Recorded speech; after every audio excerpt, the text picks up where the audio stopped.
pense que notre invité est arrivé. Quand on parle de prostituées on parlait de prostituées en plus. Il a dit nice, pas pire. Salut mon beau! Joins-toi à nous. Salut!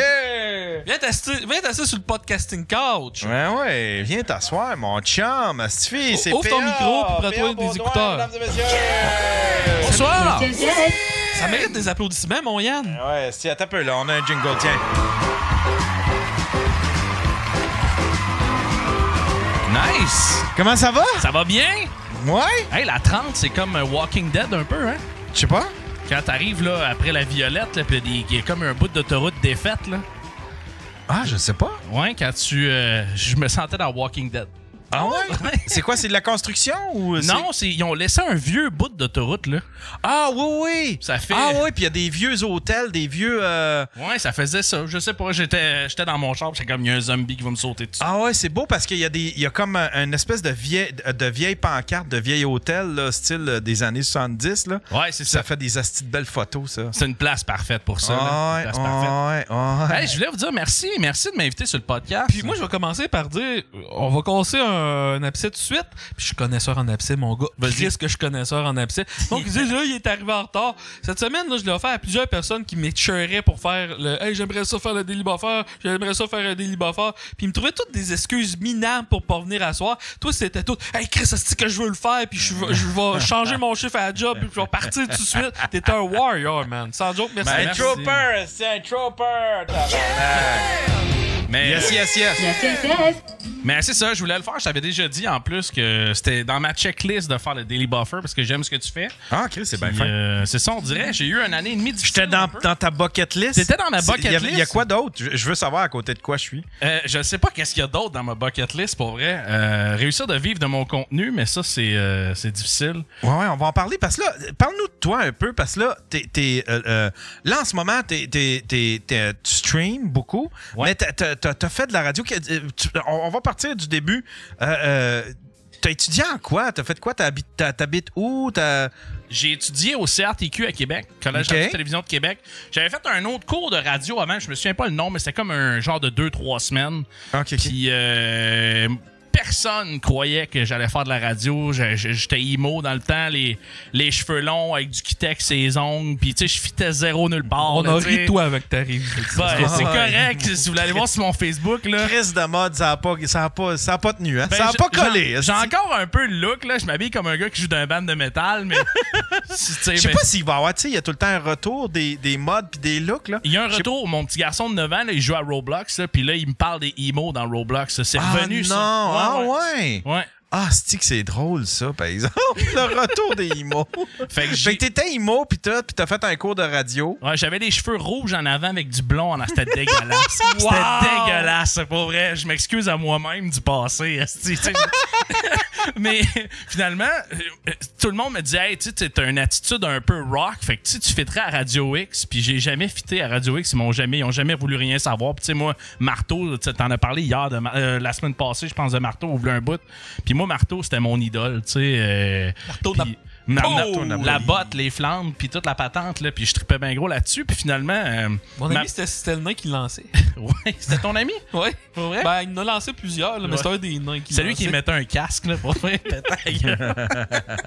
Mais ouais, c'est ça, fait que j'ai étudié 1 an au CRTQ à Québec, puis j'ai vraiment beaucoup appris là-bas.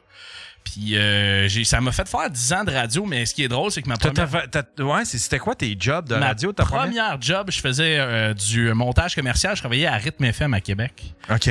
Puis à un moment donné, je suis dans le studio, puis j'étais avec Dan. Je me souviens pas, il fait... maintenant, ce gars-là, il fait la musique il est DJ pour les Remparts de Québec. OK. Puis à un moment donné, je m'amuse, je fais un montage avec des tunes rock, puis le producteur, pas le producteur, mais le directeur des programmes du 93 rentre. Puis il entend ça, il fait Chris, c'est bon, viens me voir lundi. Parfait. Je viens le voir le lundi. Puis il me donne une job. Puis finalement, je l'ai jamais eu la job parce que moi, je travaillais à Radio Communautaire en même temps à Simi FM. Puis le producteur du 93 qui lui allait se faire mettre dehors. Il voulait le remplacer, finalement. On me faisait un habillage sonore pour mon show de radio communautaire, puis le boss, il cherchait pour changer le producteur. Fait qu'il était dans la station, puis on le savait pas. Puis il fait, ouais, il dit, oublie ça lundi, viens pas me boire. Fait que j'ai jamais... Ah non, pourquoi il s'était fait clairer, le gars? Ouais, il cherchait à clairer, puis c'est un gars, écoute... Ah, c'est drôle, ça! Mais c'est ça, la radio. J'ai-tu quoi, garçon? Regarde ben, viens me voir, viens dans mon bureau lundi. Ouais, ah, ben, lundi. Mais c'est ça. Viens pas me voir.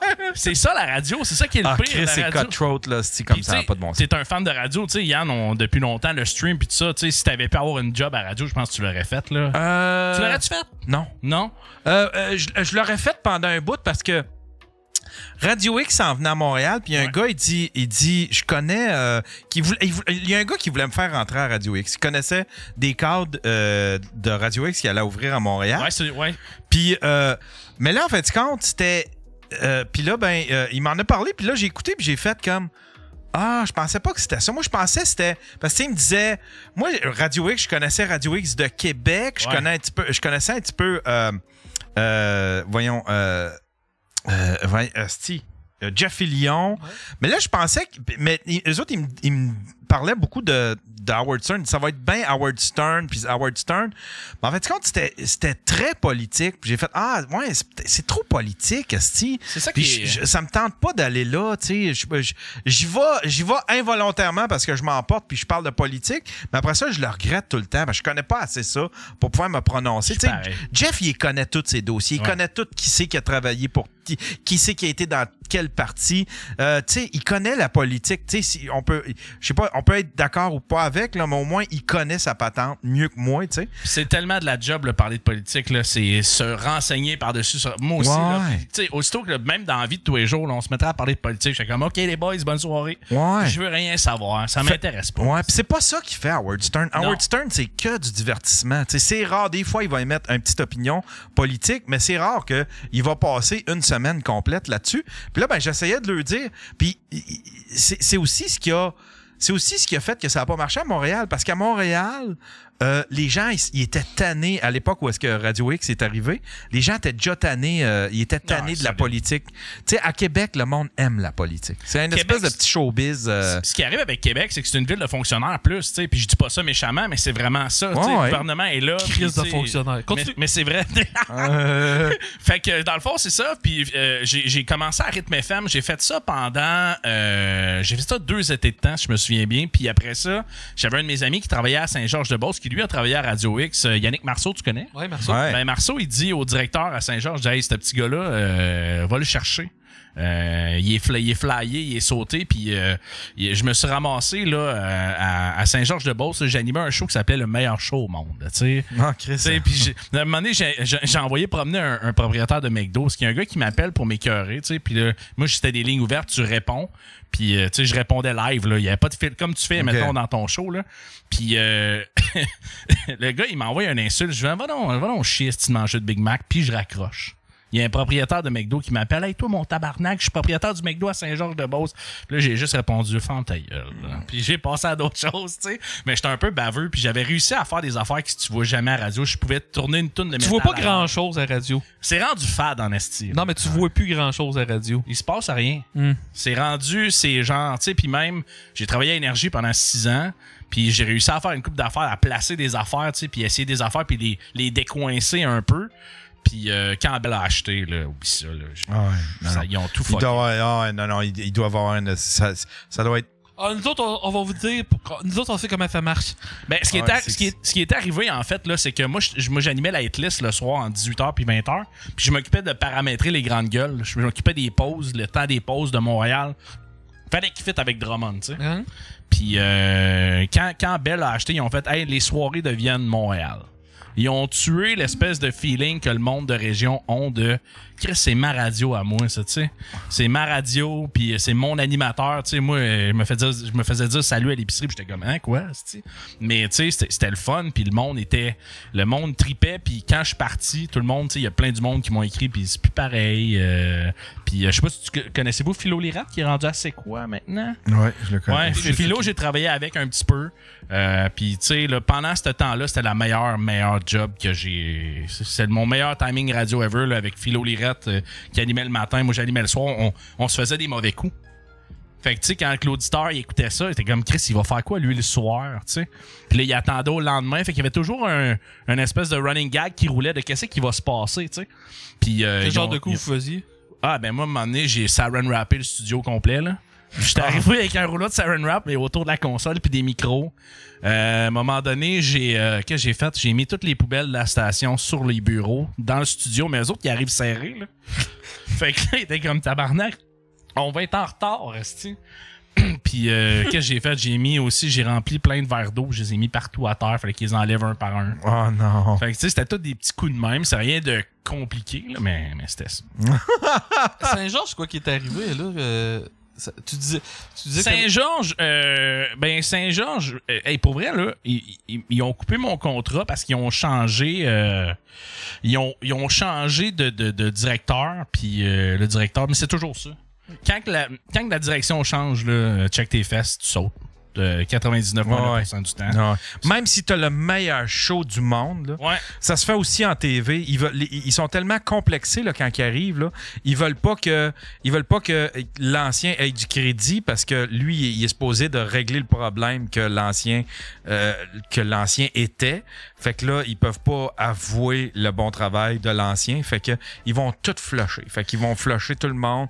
Des bons shows, ils vont flusher. Les grandes gueules avaient fermé de même et tout, je pense. Ouais, je pense que oui. Moi, j'étais revenu. Moi, j'ai été engagé à Énergie quand les grandes gueules ont fait leur retour. Là. Fait que moi, j'étais arrivé dans le gros hype. Là.